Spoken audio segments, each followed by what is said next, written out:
மீண்டும் மற்றொரு வீடியோ மூலமாக அவங்க எல்லாரையுமே சந்திக்கிறதுல சந்தோஷம். குழந்தைகள் எக்ஸாம்ல கேர்லெஸ் மிஸ்டேக் விட்டுட்டு வராங்க. நல்லா படிக்கிறாங்க, நல்ல ஞாபக சக்தி இருக்கு, நல்ல மார்க்ஸ் ஸ்கோர் பண்ணக்கூடியவங்களா இருக்காங்க. ஆனா எக்ஸாம்னு போற நேரம் ஏதாவது ஒரு சின்ன சில்லி மிஸ்டேக் விட்டுட்டு வராங்க. இதனால மார்க்ஸ் குறையுது. இப்படி சொல்லி கவலைப்படுற பேரண்ட்ஸா இருக்கட்டும், அல்லது நான் எவ்வளவுதான் படிச்சாலும் என்னால இந்த கேர்லெஸ் மிஸ்டேக் விடாம முடியல, ஏதோ ஒரு மிஸ்டேக் விடுறேன் அப்படின்னு சொல்ற குழந்தைகளா இருக்கட்டும், அவங்களுக்கான வீடியோ தான் இன்னைக்கு நாங்க பார்க்க போற கண்டென்ட்டாக இருக்க போகுது.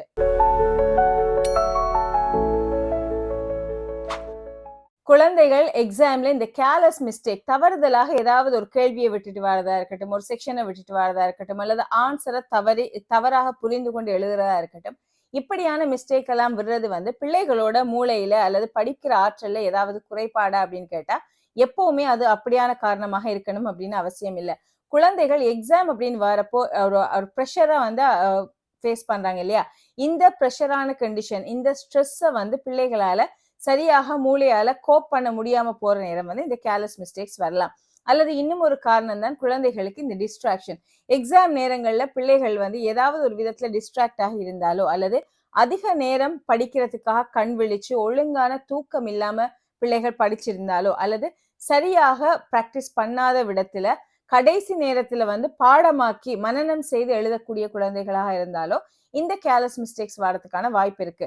என்ன மாதிரியான ஸ்ட்ராட்டஜிஸ் அல்லது என்ன மாதிரி நாங்க குழந்தைகளுக்கு சொல்லி கொடுக்கறது மூலம், அல்லது பிள்ளைகள் இந்த வீடியோல இருக்க டிப்ஸை ஃபாலோ பண்ற நேரம் இந்த கேர்லெஸ் மிஸ்டேக்ஸை எப்படி குறைத்து கொள்ளலாம் அப்படின்னு சொல்லி பார்க்கலாம். இதை குழந்தைகள் பார்த்துட்டு இருக்கீங்க அப்படின்னா, நீங்க எக்ஸாம்ல ஒரு கேள்வியை வாசிக்கிறீங்க அப்படின்னா எப்பவுமே அதை 2 தடவைகள் வாசிக்கணும். முதலாவது நீங்க வாசிக்கிறது கொஸ்டினோட மீனிங்கை தெரிந்து கொள்றதுக்கு. 2வதாக நீங்க வாசிக்கிறது அதுல ஏதாவது ஒரு ட்ரிக்கி கொஸ்டின்ல ஒரு ட்ரிக்கியான விஷயம் இருக்கா அப்படிங்கிறத அர்த்தப்படுத்தி கொள்றதுக்கு. இப்போ உதாரணமா சொல்லுவோம், ஒரு சின்ன பிள்ளைகள் அப்படின்னு சொன்னா ஒரு 4 பழங்களோட படத்தை கொடுத்திருக்காங்க. அதில் 4 படங்கள் கொடுத்திருக்காங்க. அதுல 3 பழங்களும் ஒரு வெஜிடபிளும் இருக்கு அப்படின்னு சொல்லி வச்சுக்கொள்வோம். சோ கேள்வியில இருக்கலாம் இதுல பழம் அல்லாதது எது அப்படின்னு சொல்லி கேட்டிருக்கலாம். அப்ப இப்படியான நேரங்கள்ல குழந்தைகள் முதல்ல வாசிக்கிறது அந்த கொஸ்டினை வாசிக்க நாங்க கற்றுக் கொடுக்கணும், அதோட மீனிங்கை தெரிந்து கொள்றதுக்கு. 2வதாக வாசிக்கிற நேரம் கேள்வியில் இருக்கிற ட்ரிக் ஒன்று இருக்கும் இல்லையா? இதுல அல்லது அல்லது நாட் அப்படிங்கிற வேர்டு இருக்கும் இல்லையா? இதை பிள்ளைகளுக்கு அண்டர்லைன் பண்ண நாங்க கற்றுக் கொடுக்கணும். வீட்டுல எக்ஸாம் பேப்பர்ஸ், பாஸ் பேப்பர்ஸ் அல்லது நீங்க ஒர்க் புக்ஸை ப்ராக்டிஸ் பண்றீங்க அப்படின்னா அதுல அந்த கேள்வியில இருக்கிற அந்த ட்ரிக்கி வேர்டை அண்டர்லைன் பண்ணவோ அல்லது வட்டமிடவோ ஹைலைட் பண்ணவோ இந்த குழந்தைகளுக்கு நாங்க கற்றுக் கொடுக்கணும். ஸோ இப்படி 2 தடவை வாசிக்கிற நேரம் பிள்ளைகள் அந்த ட்ரிக்கி வேர்ட் என்ன அப்படிங்கறது தெரிந்து கொள்ளுவாங்க.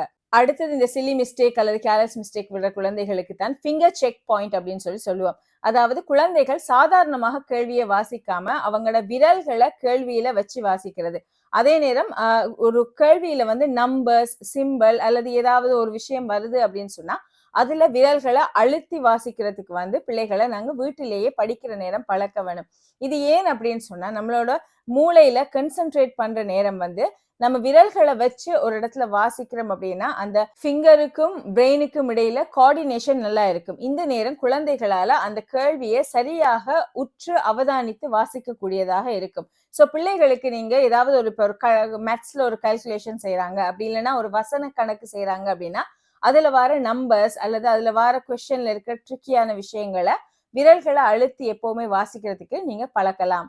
இப்படி விரல்களை வச்சு பிள்ளைகள் வாசிக்கிற நேரம் லைன்களுக்கு இடையில இருக்கிற சிம்பிள்ஸாக இருக்கட்டும் அல்லது கணிதமாக இருக்கட்டும், இதையெல்லாம் மிஸ் பண்ணாம ஒரு லைன்ல இருந்து அடுத்த லைனுக்கு ஸ்கிப் ஆகாம பிள்ளைகள் ஈஸியாக வாசிக்கிறதுக்கு இது ஹெல்ப்ஃபுல்லாக இருக்கும். அடுத்தது பிள்ளைகள் விடுற இன்னொரு தவறு தான் இந்த மேத்ஸ் அப்படின்னு வரப்போ அது யூனிட் சிம்பிள்ஸ் எல்லாம் இருக்கும் இல்லையா? இப்ப millilitre, litre, kilometre, metre இந்த மாதிரியான விஷயங்களை கன்ஃபியூஸ் பண்ணிக்கொள்ள ஆரம்பிப்பாங்க. பிள்ளைகள் வீட்டிலேயே பிராக்டிஸ் பண்ற நேரமே நீங்க அந்த யூனிட்ஸை கலர் பண்றதுக்கோ வட்டமிடுறதுக்கோ அல்லது அண்டர்லைன் பண்றதுக்கோ கற்றுக் கொடுங்க. சோ இப்படி செய்யற நேரம் எக்ஸாம்ல பிள்ளைகளுக்கு ஆட்டோமேட்டிக்காவே அந்த இயல்பு வரும். அவங்க ஒரு கேள்வியை வாசிக்கிறாங்களா அந்த எல்லா யூனிட்டையுமே அவங்க சர்க்கிள் பண்ண ஆரம்பிப்பாங்க. சோ அதுல உங்களோட குழந்தைகளுக்கு தெரிய வரும், கிலோமீட்டர் டு கிலோமீட்டர்ல தான் நாங்க ஒரு விஷயத்த கூட்ட போறோமா, அதை மீட்டர்ல இருக்கா அதை கிலோமீட்டருக்கு மாத்தணும், அல்லது மில்லி லிட்டர்ல இருக்கா அதை லீட்டருக்கு மாத்தணும். சோ இப்படியான வந்து உங்களோட பிள்ளைகள் அதை வாசிக்கிற நேரமே அதை பத்தின ஒரு புரிதல் வர ஆரம்பிக்கும். சோ இந்த யூனிட் சம்பந்தமாக இந்த சிம்பல் சம்பந்தமான ஒரு தெளிவை பெற்றுக் கொடுக்கணும் அப்படின்னா அதை அண்டர்லைன் பண்றதுக்கு கற்றுக் கொடுக்கலாம். அடுத்ததுதான் பிள்ளைகள் இந்த எக்ஸாம் பேப்பர்ல வந்து நீட்டாக எழுத கற்றுக் கொடுக்கிறது. நிறைய நம்ம வீட்டிலேயே எழுத்து பயிற்சியை கொடுக்கிற நேரம் பிள்ளைகளுக்கு வந்து அந்த அவசரப்பட்டா கூட எக்ஸாம் ஸ்ட்ரெஸ்ல கூட அழகா எழுதுறதுக்கான வாய்ப்பு கிடைக்கிறதாக இருக்கும். சோ ஒழுங்காக நீட்டாக ஹேண்ட் ரைட்டிங் எப்பவுமே அழகானதாக பெஸ்டாக இருக்கணும் அப்படின்னு இல்லை, பட் ஒரு ஆர்கனைஸ்டா நீட்டாக எழுதக்கூடிய குழந்தைகளை வந்து நாங்க சொல்லி கொடுக்கணும். அதாவது உங்களோட மார்க்ஸ் ஷீட் இருக்கு இல்லையா, பேப்பர் எக்ஸாமோட நம்ம எழுதுற ஷீட் இருக்கு இல்லையா, அதுல வந்து ஒரு மார்ஜின், அவங்களுக்கு ஒரு மார்ஜின் நார்மலாகவே அந்த ரிட்டன் பேப்பர்ல வந்து ஒரு மார்ஜின் இருக்கும். அப்படி இல்லைன்னா அவங்க ரூலரால ஒரு கோடு போட்டு அந்த மார்ஜினுக்குள்ள ஒழுங்காக அந்த ஒரு நீங்க ஒரு லைன் பண்ணீங்கன்னா அந்த லைனுக்கு வெளியில வந்து கேள்வி கொஸ்டின் நம்பர் 1 2 3 அப்படின்னு எழுதுறதுக்கும் அதற்கு அங்க ரைட் சைட்ல வந்து ஆன்சர்ஸ் எழுதுறதுக்கு மாதிரி நீங்க பழக்கலாம். இது ஏன் அப்படின்னு சொன்னா பிள்ளைகள் எழுதி முடிச்சுட்டு ஆன்சர்ஸ சரி பார்க்கிற ஒரு கட்டம் வரும் இல்லையா, செக் பண்ணுவாங்களே, அந்த டைம்ல ஆர்கனைஸ்டாக இல்லாத விடத்துல வந்து நம்மளோட பிள்ளைகளோட பிரெயின் வந்து டயர்டாக ஆரம்பிக்கும். எல்லாமே ஒரு குழப்படியாக இருக்குன்னா ஒவ்வொரு கேள்வியா கொஸ்டின் நம்பரை பார்க்கணும், ஆன்சரை பார்க்கணும். இப்படியான சந்தர்ப்பங்கள்ல பிள்ளைகளால சரியா ஃபோக்கஸ் பண்ண இயலாம இருக்கும்.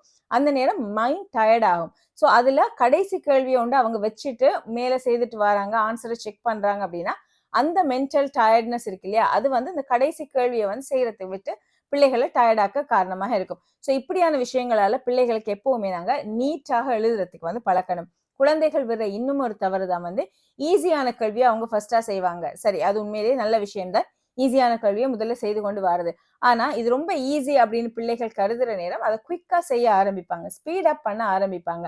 ஒரு குழந்தைக்கு வந்து ஒரு எக்ஸாம் பேப்பர் நீங்க மாடல் பேப்பர் வீட்டிலேயே பழக்கிறீங்க அப்படின்னா நேரத்தை எப்படி பிரிச்சு கொள்றது அப்படிங்கறத பத்தி நீங்க சொல்லி கொடுக்கணும். 2 hours பேப்பர் அப்படின்னா எப்பவுமே நீங்க ஒரு டைமரை வச்சு ப்ராக்டிஸ் பண்ண குழந்தைகளுக்கு கற்றுக் கொடுக்கிற நேரம் பிள்ளைகள் அந்த டைமுக்குள்ள இயங்க ஆரம்பிப்பாங்க.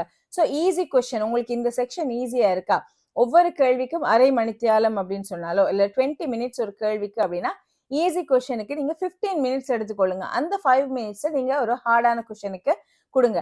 சில குழந்தைகள் என்ன செய்வாங்க, ஈஸி தானே 5 நிமிஷம் அல்லது 8 நிமிஷத்துல அந்த கேள்விகளை செய்ய ஆரம்பிப்பாங்க. இந்த நேரம் இந்த கேர்லெஸ் மிஸ்டேக் வர்றதுக்கான வாய்ப்புகள் அதிகமாக இருக்கும். நீங்க ஒரு பேப்பரை பேரண்ட்ஸ் பார்த்தீங்க அப்படின்னு சொன்னா பெரும்பாலான இந்த கேர்லெஸ் மிஸ்டேக்ஸ் வந்து ஈஸியான அவங்களுக்கு தெரிந்த விஷயங்களை தான் விட்டுருப்பாங்க. அதுக்கு காரணம் இதுதான். சோ ரஷ் பண்ணாம அந்த கேள்விகளை வந்து சரியாக வாசிச்சு செய்யறதுக்கு கற்றுக் கொடுக்கலாம். அதே மாதிரி வீட்டுல வந்து பிராக்டிஸ் பண்ற குழந்தைகளுக்கு வந்து நம்ம ஒரு டைமரை செட் பண்ற நேரம் ஆரம்பத்திலிருந்தே வந்து அந்த டைமுக்குள்ள முடிக்கணும் அப்படின்னு ப்ரெஷர் பண்ற பேரண்ட்ஸை பார்த்திருப்போம். குழந்தைகள் கல்வி அப்படிங்கிற வரப்போ அவங்க படிக்கிறாங்க அப்படின்னா இட்ஸ் லேர்னிங் ப்ரோசஸ் அப்படின்னு சொல்லுவோம். அது ஒரு ப்ரோசஸ். ஒரே நாள்ல வந்து ஒரு பெர்ஃபெக்டா நல்லா படிக்கிற குழந்தையை உருவாக்கணுமா அப்படின்னு கேட்டா இல்ல. ஒரு பிள்ளைகள் வந்து முயற்சி செய்யறாங்க அப்படின்னாலே அது பெரிய விஷயமா இருக்கும். ஸோ இந்த டைமர் யூஸ் பண்ற நேரம் பிள்ளைகள் அந்த டைமருக்குள்ள எப்பவுமே இருக்கணும் அப்படின்னு இல்லாம அவங்க அந்த டைமருக்கு ஏற்ற மாதிரி டைமை டிவைட் பண்ணி கொள்றாங்களா அப்படின்னு சொல்லி பார்க்கணும். இதுல இன்னொன்னுதான் வந்து இந்த 3 minutes செக் ரூல் அப்படின்னு சொல்லுவோம். பிள்ளைகள் வீட்டிலேயே பிராக்டிஸ் பண்ற நேரம் ஒவ்வொரு கேள்விக்கு பிறகும் வந்து ஒரு 3 minutes எடுத்துக்கொள்ளணும் அதை செக் பண்றதுக்கு. குயிக்காக வந்து ஏதாவது ஒண்ணு நம்ம தவறாக ரீட் பண்ணிட்டோமா, நம்ம எழுதின கேள்வியில ஏதாவது ஒண்ணு மிஸ் பண்ணிட்டோமா, பார்ட் ஏக்கு பிறகு சிஏ செய்திருக்கலாம், பிஏ நம்ம மிஸ் பண்ணிருக்கலாம், இப்படி ஏதாவது ஒண்ணு மிஸ் பண்ணிருக்கிறோமா, இடைவெளி விட்டுருக்கிறோமா அப்படிங்கறத வந்து குழந்தைகள் எழுதுறதுக்கு ஹெல்ப்ஃபுல்லாக இருக்கும்.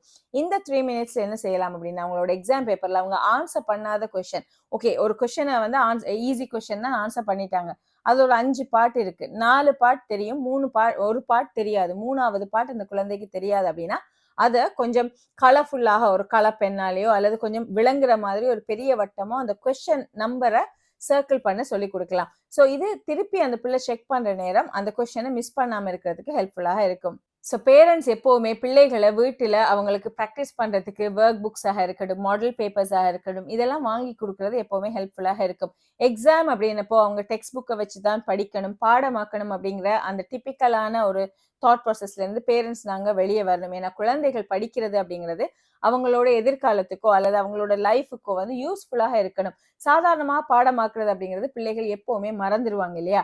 ஸோ நம்ம என்ன செய்யணும் அப்படின்னா நிறைய இந்த ஒர்க் புக்ஸ் ப்ராக்டிக்கலான விஷயங்கள் அப்ரோச்சஸை வந்து குழந்தைகளுக்கு கொடுக்கிற நேரம் அவங்க வந்து அதை பழகிறது மூலமாக பெர்ஃபெக்டாக வாய்ப்பு இருக்கு. இந்த நேரங்கள்ல இந்த பிள்ளைகள் ப்ராக்டிஸ் பண்ற நேரம் ப்ரெஷர் பண்றது, உன்னால இது கூட தெரியாதா, இது ஆல்ரெடி நம்ம படிச்சது தானே, ஆனா இப்ப வந்து மிஸ்டேக் வர்ற, லாஸ்ட் டைம் நீ இது சரியா செய்திருந்தா இப்ப மிஸ்டேக் வர, இப்படி பிள்ளைகளை ப்ரெஷர் பண்றத கண்டிப்பாக தவிர்த்து கொள்ளணும். டைமர்ஸ் யூஸ் பண்றதாக இருக்கட்டும், அல்லது பிள்ளைகளுக்கு வந்து என்கரேஜ் பண்ற மாதிரி சொல்றது, அல்லது வந்து பிள்ளைகளோட அந்த மிஸ்டேக்ஸை கேட்ச் பண்றதுக்கான ஒரு ஒரு கேம் மாதிரி நீங்க செய்யலாம். ஒரு ஒர்க் புக் பிள்ளை செய்திருக்கா, பிள்ளைகிட்டே வந்து மார்க் பண்ண சொல்லலாம். எங்கெங்க மிஸ்டேக் விட்டுருக்கீங்க, தவறு கேர்லெஸ் மிஸ்டேக் எங்க விட்டுருக்கீங்களோ அதை மார்க் பண்ணுங்க.